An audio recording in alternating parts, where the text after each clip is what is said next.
Hello प्यारे बच्चों, आप लोग कैसे हैं? उम्मीद करते हैं कि आप बहुत ही अच्छे होंगे और बहुत ही अच्छे से पढ़ाई लिखाई कर रहे होंगे। मैं विवेक सर, आज मैं आपको पढ़ाऊंगा बउआ व्यंजन वर्ण, है ना। संपूर्ण व्यंजन वर्ण यानी व्यंजन वर्ण किसे कहते हैं, व्यंजन वर्ण के कितने भेद होते हैं, है ना। इसके अलावे भी संयुक्त व्यंजन भी पढ़ाऊंगा और द्विगुण व्यंजन भी आपको मैं पढ़ाऊंगा। ठीक है, आज का टॉपिक पूरा व्यंजन वर्ण से रिलेटेड है, पूरा व्यंजन वर्ण पढ़ लेंगे। ठीक है, और इसके पहले वाले वीडियो में बउआ मैं आपको बड़ा ही विस्तार से, बहुत ही अच्छे ढंग से स्वर वर्ण पूरा हम पढ़ा दिए हैं। अगर आप वीडियो को नहीं देखे हैं बच्चों, नहीं देखे हैं, है ना, तो इसके पहले वाले वीडियो जाके देख सकते हैं, या मैं इसी वीडियो के इंड स्क्रीन में यानी अंत में मैं उसको दे दूंगा, आप चाहे तो वहां जाके देख लीजिएगा। ठीक है, आज का टॉपिक है प्यारे बच्चों हम लोग को व्यंजन वर्ण। ठीक है, चलिए देखिए व्यंजन वर्ण, है ना, यानी व्यंजन वर्ण। सबसे पहले इसका परिभाषा देख लेते हैं, क्या कहता है बच्चों। कहता है परिभाषा में, जिन वर्णों का उच्चारण किसी अन्य वर्ण का मतलब क्या हुआ, स्वर वर्ण। आप चूंकि वो पहले से आपको पता ही है कि वर्ण दो ही प्रकार के होते ही हैं, वर्ण दो ही प्रकार के होते ही हैं, एक स्वर वर्ण और एक व्यंजन वर्ण। तो चूंकि अगर आपको कह रहा है व्यंजन वर्ण में कि जिन वर्णों का उच्चारण किसी अन्य वर्ण, तो किसी अन्य वर्ण मतलब क्या, स्वर वर्ण के सहारे होता है, उन्हें क्या कहते हैं, व्यंजन वर्ण कहते हैं, है ना। जिन जिन वर्णों का उच्चारण किसी अन्य यानी स्वर वर्ण के सहारे होता है, उन्हें क्या कहते हैं, व्यंजन वर्ण कहते हैं। ठीक है, आप इसका दूसरा परिभाषा देखिए, इससे तो बेहतर परिभाषा बच्चों ये है। देखिए क्या कहता है, स्वर वर्ण की सहायता से, स्वर वर्ण की सहायता से जिस वर्ण का उच्चारण होता है उसे व्यंजन वर्ण कहते हैं। इसका भी कहना यही था, लेकिन ये एकदम बेहतर परिभाषा है ना। क्या कह रहा है, स्वर वर्ण की सहायता से जिस वर्ण का उच्चारण होता है ना, स्वर वर्ण की सहायता से जिस वर्ण का उच्चारण होता है उसे क्या कहते हैं, व्यंजन वर्ण कहते हैं। क्या कहते हैं, व्यंजन वर्ण कहते हैं। ठीक है, जैसे क से लेकर के म तक, क से लेकर के म तक यानी पूरा का पूरा, क ख ग घ अंग, च छ ज झ इया, ट ठ ड ढ टवर्गी नाम, त थ द ध टवर्गी नाम, है ना, प फ ब भ म, और फिर य र ल व, तालब स मूर्धन स दंड स ह, पूरा का पूरा यानी क से लेकर के ह तक, क से लेकर के ह तक के वर्ण को क्या कहते हैं, है ना, व्यंजन वर्ण कहते हैं। क से लेके ह तक के वर्ण को क्या कहते हैं, व्यंजन वर्ण कहते हैं। तब देखिए क्या कहता है ऑब्जेक्टिव में, मूल व्यंजन वर्णों की कुल संख्या 33 है। मूल व्यंजन वर्णों की संख्या कितनी है बउआ, 33 है ना। ऑब्जेक्टिव एकदम याद रखिएगा, इसको तो एकदम याद रखिएगा कि मूल व्यंजन वर्णों की संख्या कितनी होती है, 33 होती है। कितनी होती है, 33 होती है। ठीक है, अब देखिए इससे भी मोस्ट इंपोर्टेंट ऑब्जेक्टिव एक हमने क्या कहा, संस्कृत में वर्ण, है ना, संस्कृत में व्यंजन को हल कहते हैं, है ना। ध्यान से सुनिएगा ऑब्जेक्टिव हुआ, संस्कृत में व्यंजन को क्या कहते हैं, हल कहते हैं। संस्कृत में व्यंजन को क्या कहते हैं बउआ, हल कहते हैं। जबकि हिंदी में व्यंजनों के नीचे जो छोटी, है ना, जो छोटी तिरछी लकीर दिखाई देती है उसे क्या कहते हैं, हल कहते हैं। ठीक है, दिक्कत हुआ समझने में, मैं फिर से समझाता हूँ। संस्कृत में व्यंजन को ही हल कहते हैं, ये तो याद हो गया होगा आपको, है ना। संस्कृत में व्यंजन को ही हल कहते हैं, लेकिन हिंदी में अक्षरों के नीचे जो ये तिरछी लकीर दी जाती है इसको हल कहते हैं। क्या कह, इसको हल कहते हैं। यानी संस्कृत में व्यंजन को ही हल कह दिया जाता है, लेकिन हिंदी में वर्णों के नीचे जो ये तिरछी लकीरें जो दी गई है सब में, इसको हल कहते हैं। ठीक है, तो आप तो हल समझ गए होंगे। ठीक है, चलिए नेक्स्ट बुआ, नेक्स्ट हम लोग का है टॉपिक व्यंजन वर्ण के भेद। क्या है टॉपिक, व्यंजन वर्ण के भेद, है ना। आप बहुत ही अच्छे से समझ गए होंगे व्यंजन वर्ण के परिभाषा। ठीक है, अब हम लोग चलते हैं व्यंजन वर्ण के भेद में। आइए क्या कहता है परिभाषा में, सभी व्यंजनों को मुख्यतः 3 भागों में बांटा गया है ना। हमने क्या कहा, सभी व्यंजनों को मुख्यतः 3 भागों में बांटा गया है, यानी व्यंजन वर्ण के 3 भेद होते हैं। व्यंजन वर्ण के 3 भेद होते हैं। सबसे पहला नंबर में है स्पर्श व्यंजन, दूसरा में है अंतस्थ व्यंजन और तीसरा में है उष्म व्यंजन, है ना। पहला नंबर में क्या है, स्पर्श व्यंजन, दूसरा में है बउआ अंतस्थ व्यंजन और तीसरा नंबर में है उष्म व्यंजन। ठीक है, तो व्यंजन वर्ण के कितने भेद, 3 भेद। ठीक है, चलिए बारी बारी से आते हैं बउआ, 1 नंबर में स्पर्श व्यंजन। स्पर्श व्यंजन किसको कहते हैं? जो व्यंजन कंठ, तालु, मूर्धा, दांत और ओठ के स्पर्श से बोले जाते हैं उन्हें स्पर्श व्यंजन या स्पर्शी व्यंजन भी कहते हैं, है ना। फिर से समझिए हमने क्या कहा। जो व्यंजन कंठ, तालु, मूर्धा, दांत और ओठ के स्पर्श से बोले जाते हैं। किसके किसके स्पर्श से? कंठ, तालु, मूर्धा, दांत और ओठ के स्पर्श से बोले जाते हैं उन्हें स्पर्श व्यंजन या स्पर्शी व्यंजन भी कहते हैं, है ना। स्पर्श व्यंजन को ही स्पर्शी व्यंजन भी कहते हैं, ठीक है। जैसे, है ना, जैसे में थोड़ा देखिएगा, जैसे में थोड़ा बढ़िया से देख लीजिएगा। जैसे में होता है क्या? क से लेकर म तक।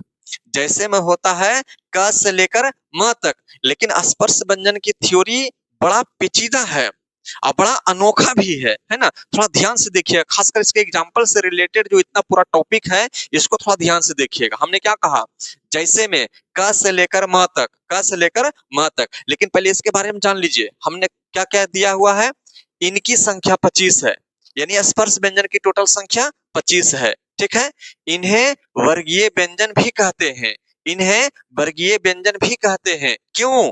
क्योंकि ये 5 वर्गों में बटे हुए हैं। वर्गीय व्यंजन क्यों कहते हैं? क्योंकि स्पर्श व्यंजन को 5 वर्गों में बांटा गया है। देखिए ना, 1, 2, 3, 4 और 5, है ना। स्पर्श व्यंजन को 5 वर्गों में बांटा गया बच्चों, इसलिए इसको वर्गीय व्यंजन भी कहते हैं। अब प्रत्येक वर्ग का नामकरण उनके प्रथम वर्ण के आधार पर किया गया है ना।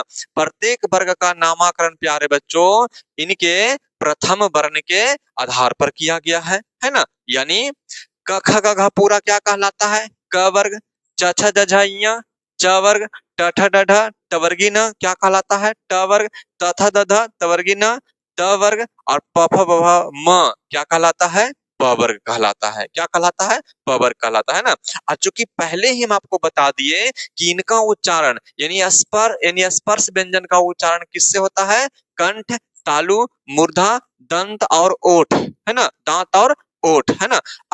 अगर आप इन चीजों को यहीं पे रट लेते हैं सीरियल नंबर से, बहुत ही आसान है, इसको तो रटना ही नहीं है। ये तो आप बचपन से ही पढ़े थे, आपको पहले पहले से पता ही है कि पहले क वर्ग होता है, च वर्ग होता है, ट वर्ग होता है, त वर्ग होता है और फिर प वर्ग होता है।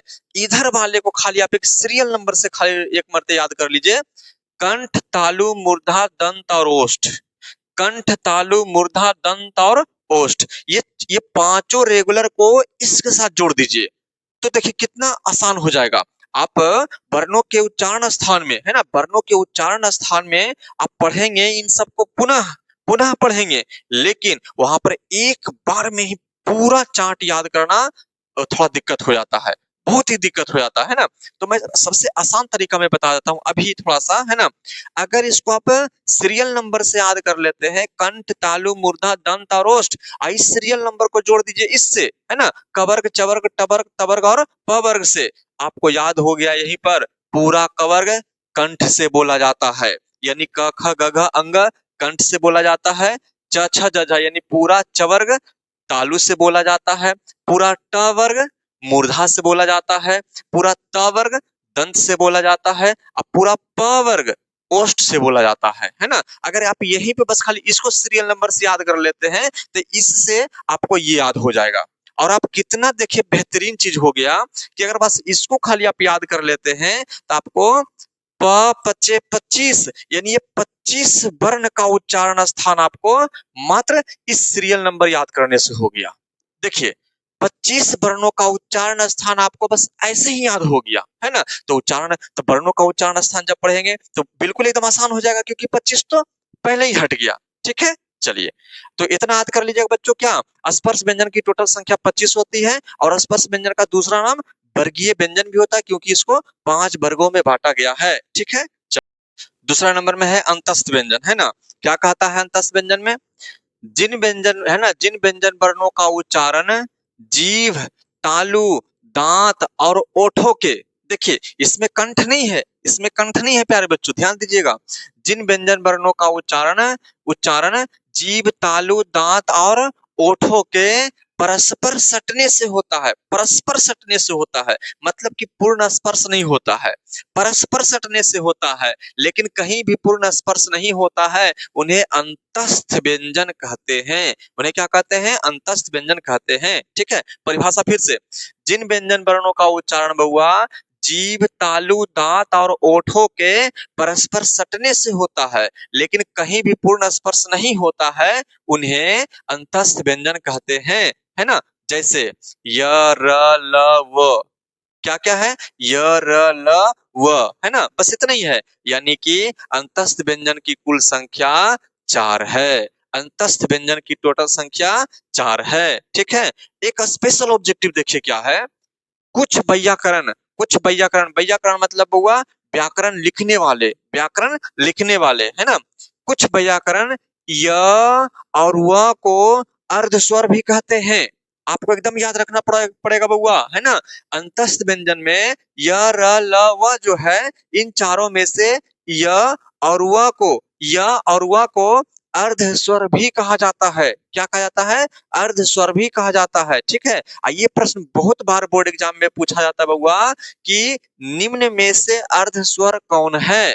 निम्न में से अर्ध स्वर कौन है ना? तो उसमें आपको ढूंढना पड़ेगा ऑप्शन में य और व, य और व दोनों में से कोई कहीं पे रह जाएगा, उसको आप कह दीजिएगा क्या? अर्ध स्वर। क्या कहेंगे उसको? अर्ध स्वर कह देंगे। ठीक है, चलिए नेक्स्ट चलते हैं। तीसरा नंबर में प्यारे बच्चों, उष्म व्यंजन क्या कहता है? उष्म व्यंजन क्या कह रहा है इसमें परिभाषा? जिन व्यंजन वर्णों का उच्चारण रगड़ या घर्षण से उत्पन्न उष्म, उष्म मतलब गर्म, वायु से होता है, उन्हें उष्म व्यंजन कहते हैं। है ना? फिर से समझिए, जिन व्यंजन वर्णों का उच्चारण, जिन व्यंजन वर्णों का उच्चारण रगड़ या घर्षण से उत्पन्न उष्म, उष्म मतलब गर्म वायु से होता है, उन्हें उष्म व्यंजन कहते हैं। क्या कहते हैं? उष्म व्यंजन कहते हैं। जैसे तालब सा, मूर्धन सा, दंड सा और ह। तालब सा, मूर्धन सा, दंड सा और ह, यानी इनकी संख्या, यानी उष्म व्यंजन की कुल संख्या कितनी है? 4 है। उष्म व्यंजन की भी कुल संख्या कितनी है? 4 है ना? बस अब देखिए, एक बार तीनों को हम एक बार बढ़िया से फिर से आपको सीरीज से समझा देते हैं। हमने क्या पढ़ा? व्यंजन वर्ण के भेद में कि व्यंजन वर्ण के 3 भेद होते हैं, स्पर्श व्यंजन, अंतस्थ व्यंजन और उष्म व्यंजन। स्पर्श व्यंजन की कुल संख्या 25 होती है और उसका दूसरा नाम वर्गीय व्यंजन होता है ना? दूसरा है अंतस्थ व्यंजन। अंतस्थ व्यंजन की संख्या 4 होती है, य, र, ल, व, है ना? जिसमें कि य और व को अर्धस्वर भी कहते हैं। ठीक है, और उस व्यंजन की संख्या 4 होती है, तालब सा, मूर्धन सा, दंड सा और ह। ठीक है, तो व्यंजन वर्ण का भेद आशा करते हैं प्यारे बच्चों कि आप सभी को बहुत ही आसान से, है ना, बहुत ही आसानी ढंग से याद हो गया होगा। ठीक है, इन व्यंजनों से संबंधित ही, इन व्यंजनों से संबंधित ही 2 टॉपिक हम लोग का मोस्ट इंपोर्टेंट है। एक है संयुक्त व्यंजन और एक है प्यारे बच्चों तल बिंदु वाले व्यंजन। तल बिंदु वाले व्यंजन बहुत ही इंपॉर्टेंट है, बहुत ही इंपॉर्टेंट है। देखिए गौर से समझिएगा। सबसे पहले समझिए, संयुक्त व्यंजन में क्या कहता है? जिन वर्णों की रचना, जिन वर्णों की रचना 2 व्यंजनों के मेल से हुई है, जिन वर्णों की रचना 2 व्यंजनों के मेल से हुई है, उन्हें संयुक्त व्यंजन या संयुक्ताक्षर कहते हैं। है ना? संयुक्त व्यंजन या संयुक्ताक्षर कहते हैं। है ना? फिर से समझिए, हमने क्या कहा? जिन वर्णों की रचना 2 व्यंजनों के मेल से हुई है, उन्हें संयुक्त व्यंजन या संयुक्ताक्षर कहते हैं। ठीक है, जिन व्यंजन वर्णों की संख्या, जिन वर्णों की रचना, जिन वर्णों की रचना 2 व्यंजनों के मेल से हुई है ना, उसको संयुक्त व्यंजन या संयुक्ताक्षर कहते हैं। ठीक है, जैसे छ, त्र, ज्ञ और स्र। हमने क्या कहा? छ, त्र, ज्ञ और स्र, है ना? तो देखिए, छ किससे मिला हुआ है? किसके किससे मिलने से बना हुआ है? क हलंत प्लस मूर्धन स। क हलंत प्लस मूर्धन स से बना छ। उसी प्रकार से त्र, त हलंत प्लस र, त्र। उसी प्रकार से ज्ञ किससे किससे है? ज हलंत प्लस य से, ज हलंत प्लस य से। और स्र किससे है? तालब स प्लस र से, तालब स प्लस र से, है ना? तो परिभाषा ही वही कह रहा था कि जिन वर्णों की रचना 2 व्यंजनों के मिलने से हुए, उसको क्या कहते हैं? संयुक्त व्यंजन या संयुक्ताक्षर कहते हैं। ठीक है, चलिए क्या कहता है इसमें, संयुक्त व्यंजन की कुल संख्या कितनी हो गई प्यारे बच्चों, 4, है ना। संयुक्त व्यंजन की कुल संख्या कितनी हो गई बउआ, 4, ठीक है। अब आगे चलिए नेक्स्ट में आगे है क्या, तल, है ना। तल बिंदु वाले व्यंजन, तल बिंदु वाले व्यंजन, है ना। तल बिंदु वाले व्यंजन ये बहुत ही इंपॉर्टेंट है। क्या हम कह रहे हैं इसमें, देखिए सुनिएगा पहले, कहता है हिंदी में कुछ ऐसे शब्द हैं, ध्यान से थोड़ा समझिएगा, है ना। हिंदी में कुछ ऐसे शब्द हैं जिनमें प्रयुक्त व्यंजन के नीचे, हिंदी में कुछ ऐसे शब्द हैं जिनमें प्रयुक्त व्यंजन के नीचे बिंदु दिया जाता है। क्या दिया जाता है, बिंदु दिया जाता है।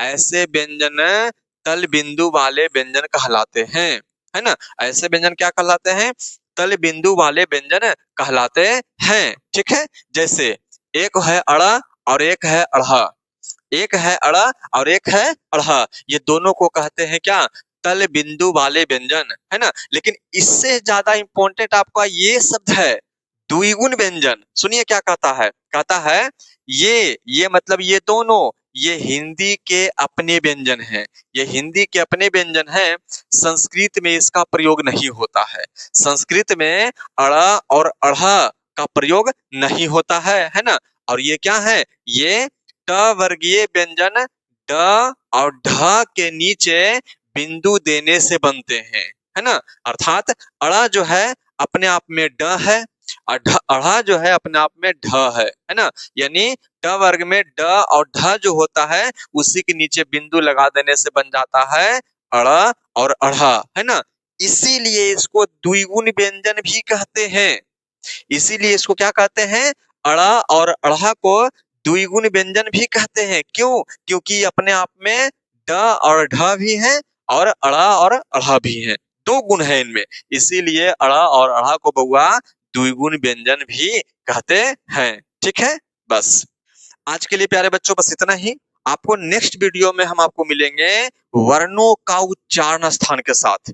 और वर्णों का उच्चारण स्थान प्यारे बच्चों इतना मोस्ट इंपोर्टेंट टॉपिक होता है जिसमें कि आपको 9वीं क्लास में पढ़े, चाहे 10वीं में, 11वीं में, चाहे 12वीं में, हर परीक्षा में, 10वीं के बोर्ड एग्जाम में भी और 12th के बोर्ड एग्जाम में भी, फिर चाहे 12th में आप साइंस पढ़ते हो फिर भी आप हिंदी लेते हैं, हाँ आर्ट्स पढ़ते हैं फिर भी आप हिंदी लेते हैं। हिंदी का एग्जाम है ना जहां भी होगा, ग्रामर से इस टॉपिक से यानी वर्णों के उच्चारण स्थान से प्यारे बच्चों आपको 2 से 3 क्वेश्चन जरूर पूछता है, ठीक है। तो कल हम आपको मिलते हैं प्यारे बच्चों वर्णों के उच्चारण स्थान के टॉपिक के साथ, ठीक है। बस आज के लिए इतना ही प्यारे बच्चों।